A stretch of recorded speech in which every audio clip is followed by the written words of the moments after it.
Hi mga ka-Happiness! So, nag-renew na pala ako ng license ko, PRC!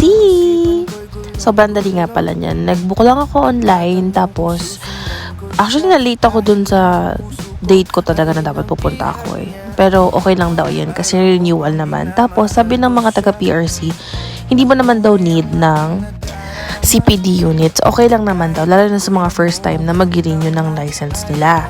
Kasi hindi naman, ewan ko ba sa main experience siya, pero hindi naman siya need. So magbook ka na online, punta ka dun sa desired area mo kung saan mo gusto. Like ako sa Robinson Galleria ito, sa May Ortigas.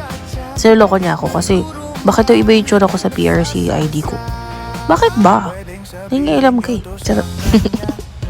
Yun, sobrang dali lang mag-renew guys. Wala pa ako dun 1 hour. Tumagal lang kasi nagkaroon ng problema yung system nila. Tapos after nun, pupunta ako sa office. Kasi may APE ako. May annual physical exam kami.